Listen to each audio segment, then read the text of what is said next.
Hello guys! Welcome back po ulit dito sa ating YouTube channel, The Homebiz Edit. Once again, ako nga pala si Josh. For today's video, i-update ko kayo dito kay Sitaw, sa mga nagme-message sa akin ano yung nangyari and kamusta yung revocation order kay Sitaw. So, ilalagay ko yung link ng SEC issuance ng revocation order dyan sa may description. I-check nyo, basahin nyo maigi.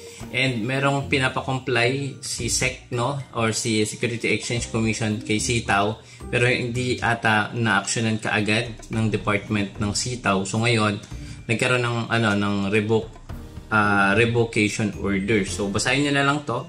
Nakalagay dito Sitaw Information Technology OPC. Ito yung old na naka-register, and then yung bago is yung New Sitaw Corporation. So, medyo mahaba ito, basahin nyo na lang. Pero, ang bibigay ko lang sa video na to yung update dahil ang dami nagtatanong sa akin related ni update kay Sitaw. May makakapag-login pa rin ba tayo? Mawawala na ba yung applications? Or hindi na tayo makapag-withdraw? Ganun ba? So, eto, i-update ko muna kayo dito sa nilabas nila na update kanina lang 1 hour ago dito sa Sitaw official group, And kung hindi ka pa nakapag-join dito, join ka lang dito sa Sitaw official group, para pag may mga update kayo related dito kay Sitaw, mano-notify kayo kaagad.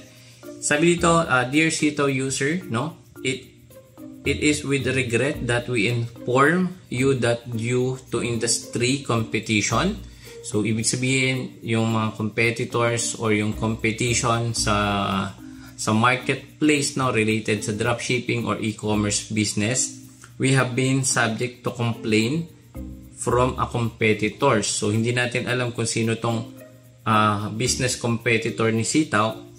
But, yun nga, we have note the revocation order issued by the Security and Exchange Commission or SEC. But, this is not the final decision. So, yun yung pinaka-good thing, Hindi pa yun yung final na decision. Please, rest assured that we have submitted all necessary documents as required by law. So, yun guys, nag-start ako dito kay Sitaw March 2023. So, ilang year na din tayo. So, more than 1 year na din tayo dito kay Sitaw. So, sa mga nagtatanong, nagki-credit pa ng withdrawal? The answer is yes. Kumikita ba? Yes, kumikita dun sa mga produkto na nilagay natin sa ating Sitaw seller shop. And then, kung may existing office, yes, may existing office si Sitaw. And then, meron din silang existing na warehouse sa Plaridel, Bulacan. So, lahat po yan is chinek ko before ako nag-join, Shinure ko kung talaga may physical products or may office or may mga permits si Sitaw. Tsaka ako nag-join. And so far, with that year, or more than a year, continuous naman yung ating kita dito kay Sitaw. So, nagkaroon lang talaga ng mga ganitong tawag dito update, hindi mo mawawala yan kasi nga sa competition sa marketplace. Syempre, alam naman natin may mga giant o may mga leading e-commerce online na talagang nangangamba sa mga paparating pa na plan ni Sitaw. So, yun nga. So, sabi dito, please rest assured that we have submitted all necessary documents as required by law.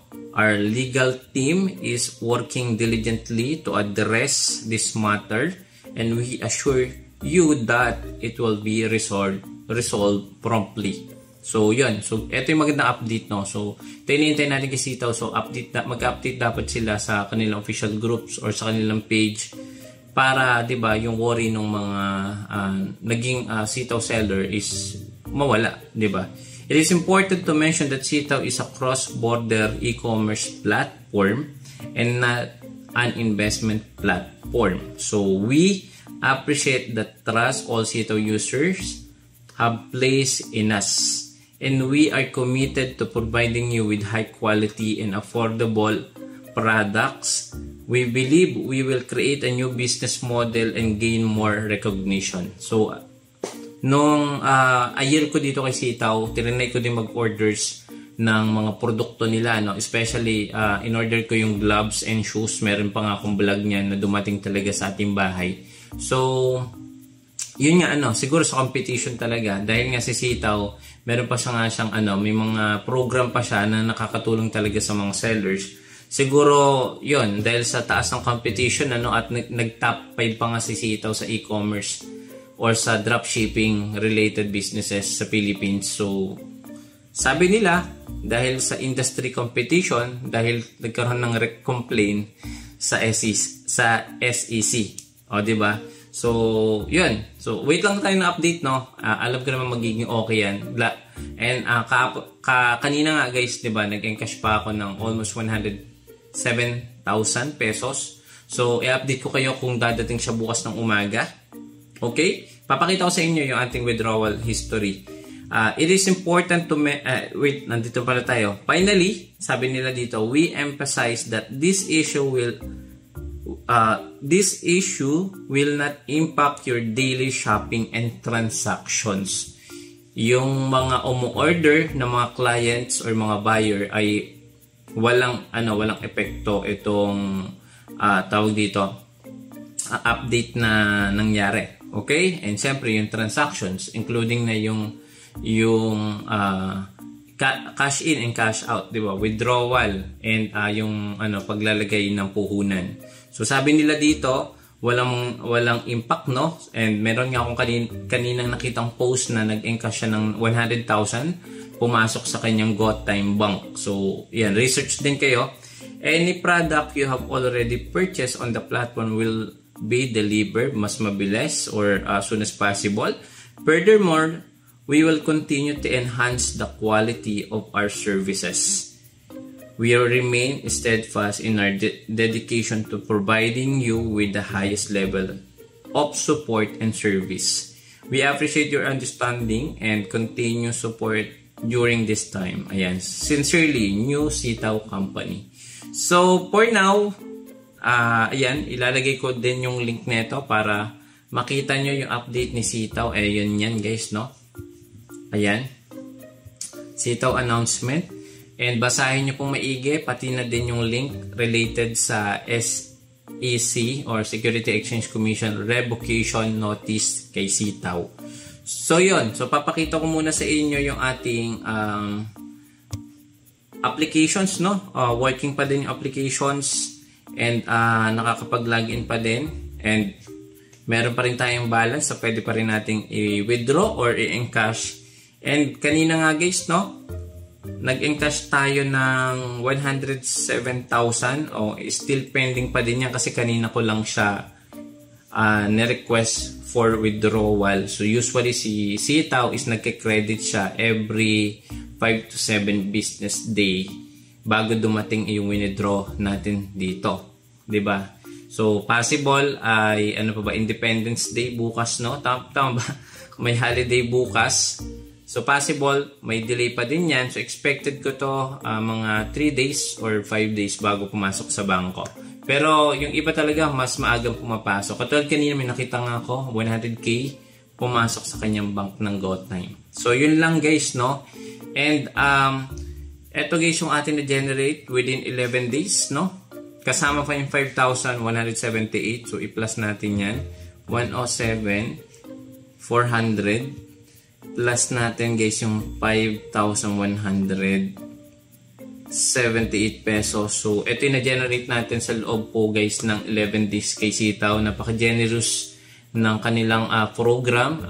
Yung mga produkto, pwede nga tayong kumita ng 7-8% sa mga produkto na nilagay natin sa ating Sitaw Seller Shop. Kung i-divide natin to guys sa 11 days, so nag-generate tayo ng 9,000 to 10,000 pesos dito kay Sitaw. So yun nga, no? Thank you so much and